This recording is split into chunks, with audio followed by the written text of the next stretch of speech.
अब हम विधिवत पिंडदान की प्रक्रिया आरंभ करेंगे और आप स्वयं इस पिशाच के नवीन शरीर ग्रहण करने के प्रत्यक्षदर्शी बनेंगे। सबसे पहले जनेऊ को अपने दाहिने कंधे पर ले आइए, जिसको आप सभ्य बोलते हैं। हाँ, प्रथम पिंडदान लीजिए। पहले हाथ में जल रखिए, तिल रखिए और पिंड रखिए। सामने अर्पण कर दीजिए।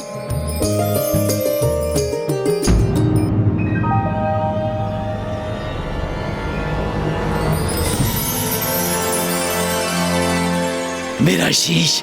प्रथम दिवस के पिंडदान से यातना शरीर के शीश और कपाल का निर्माण होता है। द्वितीय दिवस के पिंडदान से यातना शरीर के ग्रीवा एवं कंधे उत्पन्न होते हैं।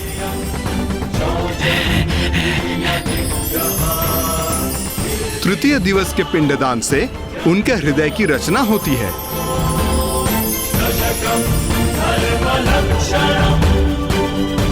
चतुर्थ दिवस के पिंडदान से उनके पेट और पृष्ठ भाग का निर्माण होता है। पंचम दिवस के श्राद्ध से नाभि का निर्माण होता है। छठम दिवस के पिंडदान से कटी प्रदेश का निर्माण होता है। सप्तम दिवस के पिंडदान से गुई भाग का निर्माण होता है। अष्टम दिवस के पिंडदान से उरु का निर्माण होता है। नवम दिवस के श्राद्ध से तालू और पांव का निर्माण होता है।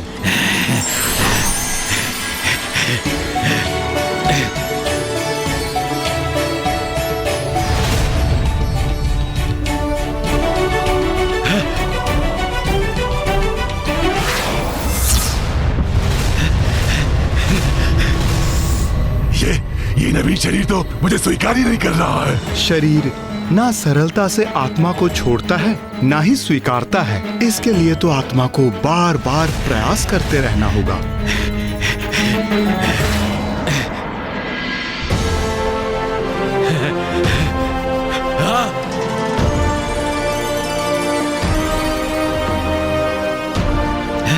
ब्राह्मण देवता, इनका तो संपूर्ण शरीर ही प्रस्तुत हो गया। तो फिर दशम दिन के पिंडदान से क्या होगा? उससे जो भी हो, तुम तो शीघ्र मेरा पिंडदान कर डालो पुत्र, क्योंकि अभी तक जो भी हुआ उससे बहुत प्रसन्न हूं मैं, क्योंकि मैं पुनः पूर्ववत हो गया हूं।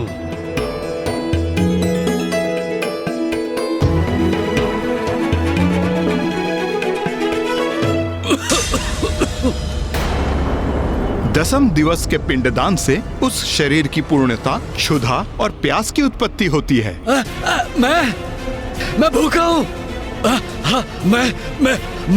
मैं प्यासा हूँ। मुझे भोजन चाहिए। मुझे जल दो। मेरा कंठ प्यास से झुलस रहा है। मृत व्यक्ति की आत्मा को जल की बहुत प्यास होती है। पिताश्री, चिंता की कोई बात नहीं वत्स सुबोध। 10वें दिवस के पश्चात 11वें और 12वें दिवस पिशाच भोजन ग्रहण करता है और वो भोजन आपके द्वारा दिया जाने वाला पिंड है। इसलिए आप पिंडदान कीजिए।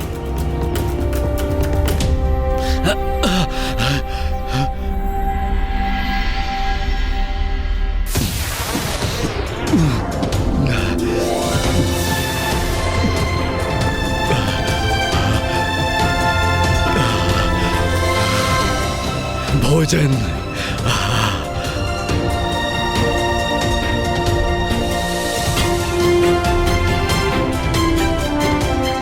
प्यास।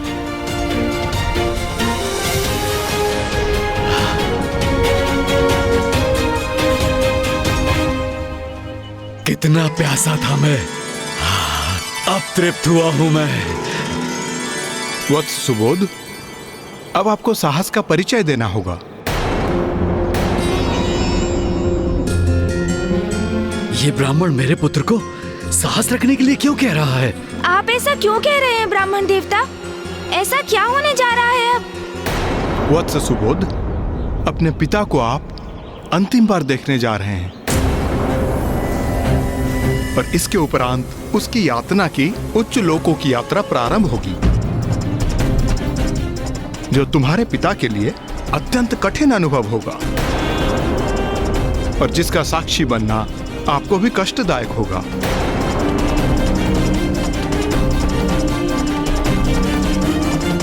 ब्राह्मण देवता, क्या इस यात्रा में मैं अपने प्रिय पिता की कोई सहायता कर सकता हूँ? हाँ वत्स, एक बार वो पृथ्वी की परिधि से बाहर निकल जाएं, तो यमलोक पहुंचने तक उनकी यात्रा का प्रत्येक दिवस हमारे लिए एक मास के समान होगा। इसीलिए प्रत्येक मास को आप उनका पिंडदान करोगे। यमलोक पहुंचने के उपरांत उनका एक दिवस हमारे लिए एक वर्ष के समान हो जाएगा। इसीलिए प्रथम वर्ष के उपरांत एक वर्ष के बाद ही पिंडदान करना आवश्यक होता है।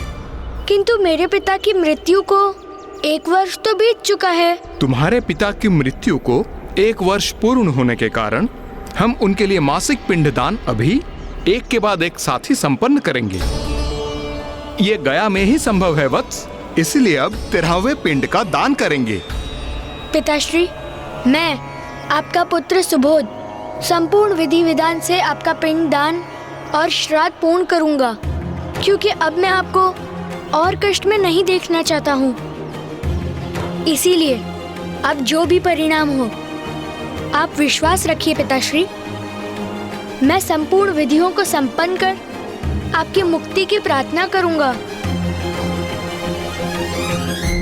13वां पिंडदान प्रारंभ करें वत्स।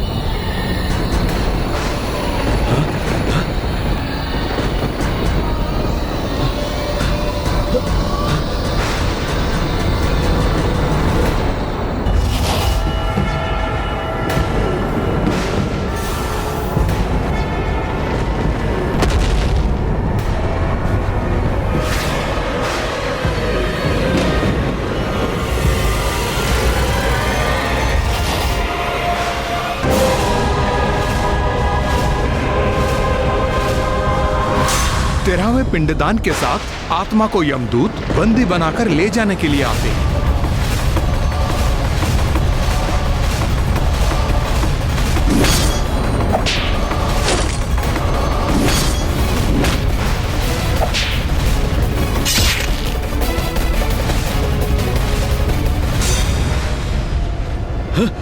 मुझे कहीं नहीं जाना। मैं पिशाच योनि में ही कुशल हूँ। चलना तो तुम्हें अवश्य होगा। अपने पापों का परिणाम भुगतकर पर्वती जीवन में प्रवेश करने। पाप? मैंने कोई पाप नहीं किया। आप किसी अन्य ज्ञानरी को लेने आए होंगे। भूलवश मुझे दंड देने आ गए। हाँ, मैं तो एक मात्र पिशाच हूँ। और वैसे भी इस पिशाच योनि में अनेकों यातनाएं सह चुका हूँ मैं। तो और क्यों भुगतूं मैं? हाँ, और क्यों सहूं? नहीं, हाँ, मुझे कहीं नहीं जाना। ये आपने क्या किया गणेश जी? मुझे ऐसी मुक्ति थोड़ी चाहिए। हाँ? मुझे नहीं चाहिए ये यातना शरीर। मैं पिशाच बनकर ही कुशल हूँ। आप कह दीजिए इन यमदूतों को मुझे छोड़ दे और चले जाएं यहाँ से। मैं आपके साथ कैलाश लौट चलूंगा। वहीं किसी वृक्ष की शाखाओं में लटका रहूंगा। कह दीजिए इन्हें। हाँ हाँ। ज्ञानारी जी, आप अनंत काल तक पिशाच नहीं रह सकते। आपके पुत्र सुबोध ने आपका पिंडदान किया है, जिससे आपको पिशाच योनि से मुक्ति प्राप्त हो। और अब आपको मृत्यु उपरांत आगे के मार्ग पर जाना ही होगा। और इस कठिन यात्रा में आपका सहायक बनने हेतु सुबोध प्रत्येक मास आपका पिंडदान करेगा।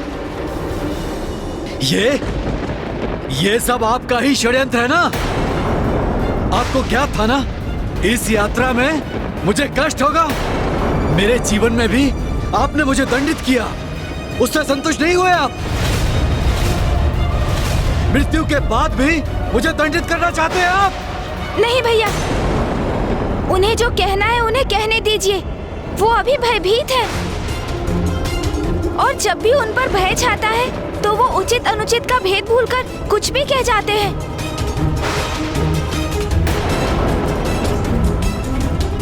ज्ञानारी, मेरे अनुज गणेश ने मुझे शांत होने के लिए कहा है, किंतु फिर भी मैं ये बात अवश्य कहूंगा। तुम बड़े ही कृतज्ञ हो। पूर्व में तुम हमें ये कहकर सताते रहे कि तुम्हें मुक्ति प्राप्त नहीं हुई है, मुझे मुक्ति दिलवा। और अब जब हम तुम्हें मुक्ति दिलवाने के लिए तुम्हारा पिंड दान करवाने यहां लेकर आए, तो तुम कह रहे हो कि तुम्हें मुक्ति नहीं चाहिए और अपने कष्टों का दोष हम पर मढ़ रहे हो। अरे ऐसी कष्टप्रद मुक्ति किसे चाहिए?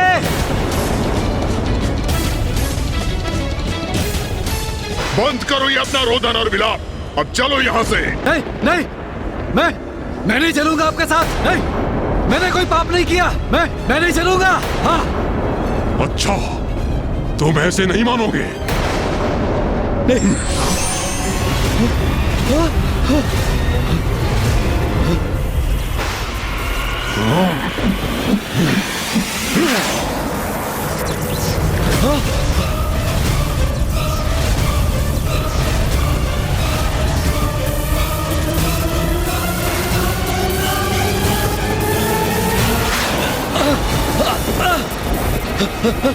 नहीं पुत्र सुबोध, पूजा के स्थान से उठने पर पूजा अधूरी मानी जाती है, इसीलिए तुम्हें ही नहीं, हम सभी को भी यहाँ स्थित होकर रहना होगा।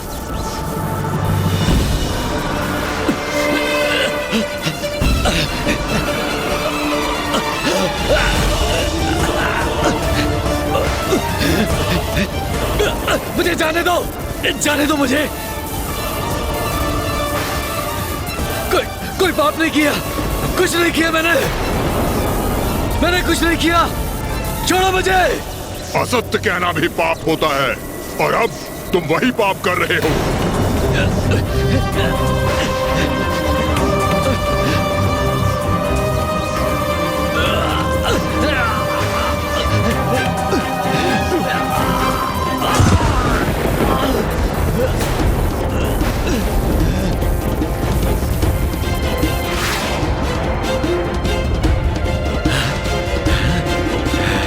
तुम हमारा बहुत समय व्यर्थ कर चुके हो ज्ञानारी, और हमारा समय व्यर्थ हो ये हमें कदापि स्वीकार नहीं।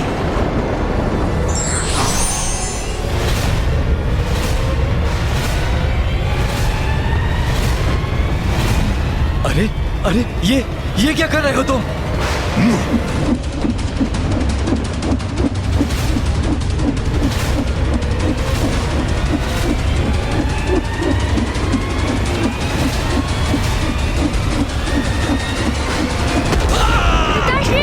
ज्ञानारी जी,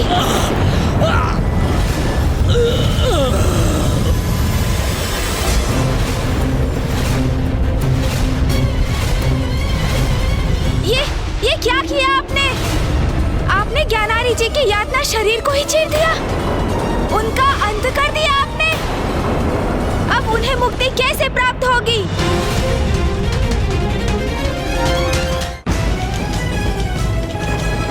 ये कैसा अनर्थ हो गया यहाँ?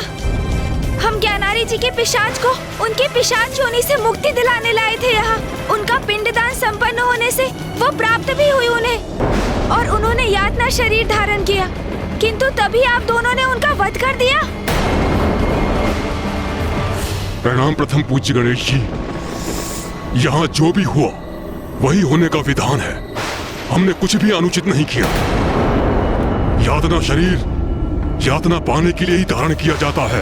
ज्ञानारी ने अपने जीवन में जो भी पाप कर्म किए हैं उसके दंड स्वरूप उसको यातना भोगने के लिए ही ये यातना शरीर दिया गया है। किंतु आपने तो उसका अंत कर दिया है, फिर अब वो कैसे दंडित होगा? प्रणाम देव सेनापति कुमार कार्तिकेय। मृत्यु की असहनीय यातना अनेकों बार सहेगा ये। इस भयंकर यंत्रणा के बाद पुनः और यंत्रणा देने के लिए इसे बार बार पुनर्जीवित करेंगे। किंतु इनके यातना शरीर को इस प्रकार जीवन मरण के चक्र में क्यों डालेंगे आप? दुरात्मा है ये, अपने जीवन में अनेकों पाप किए हैं इसने। ऐसे पापियों के पाप कर्म का यही परिणाम होता है। बार बार मृत्यु का कष्ट भोगेगा ये। जब तक अपने पापों का समुचित दंड नहीं प्राप्त कर लेता तब तक ऐसे ही अपने पापों का दंड भोगता रहेगा।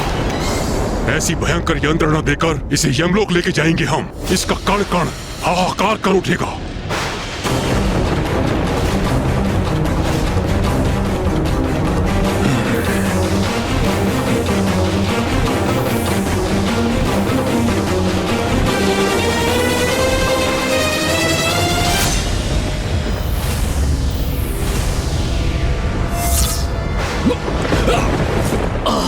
पिताश्री,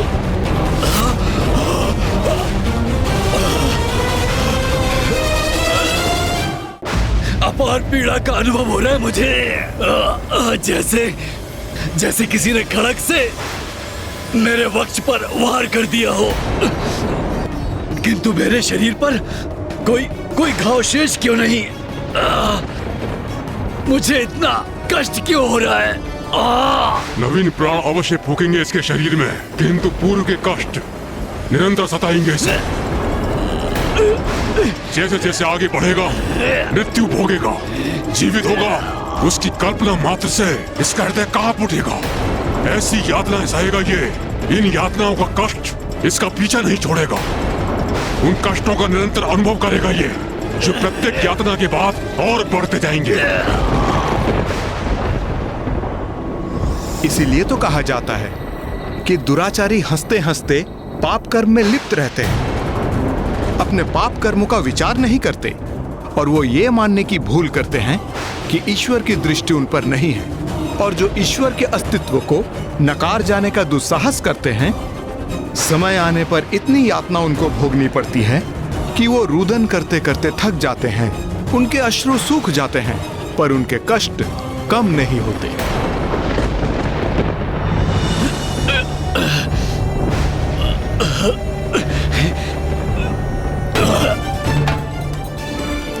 ऋषिवर, मैं तो पूर्व से ही प्यास से तड़प रहा हूं, तो अब रुदन करने के लिए अश्रु कहां से लाऊंगा?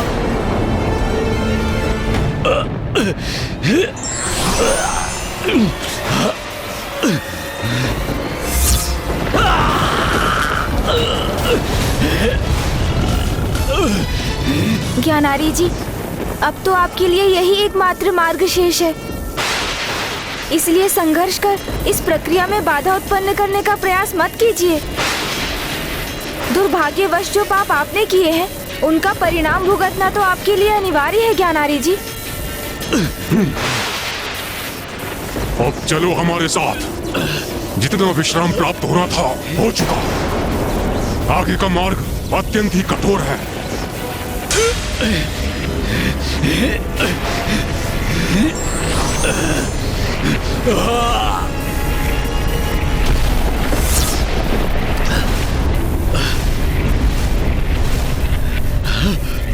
ये कैसा द्वार खुल रहा है मेरे समक्ष? चलो आगे बढ़ो। नहीं, मैं इस भयंकर द्वार में प्रवेश नहीं करना चाहता।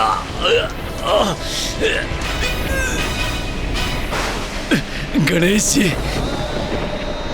आप और कुमार कार्तिकेय मुझे यहाँ तक लेकर आए, मुझे मेरी पिशाच योनि से मुक्ति दिलाने में मेरी सहायता की। अब एक और याचना है मेरी। आप अपनी दिव्य दृष्टि से मेरे गंतव्य लोक तक,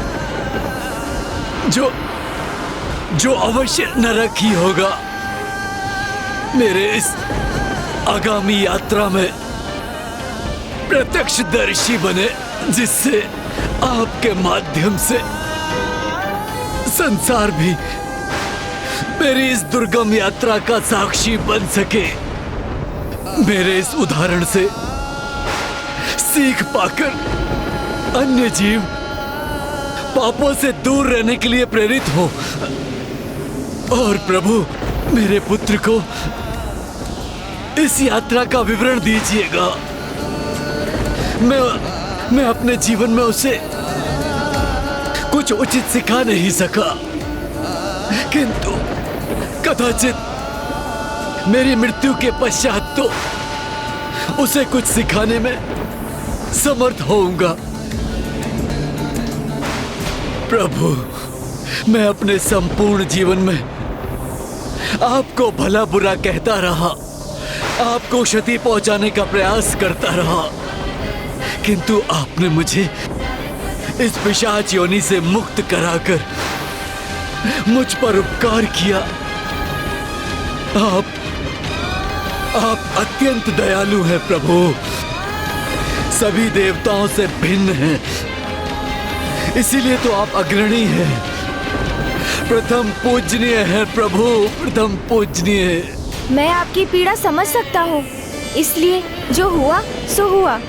अब आप दंड सहकर अपने पापों का प्रायश्चित कीजिए और स्मरण रखिए, निराशा के गहन अंधकार का अंत आशा की प्रकाश की किरण से अवश्य होता है।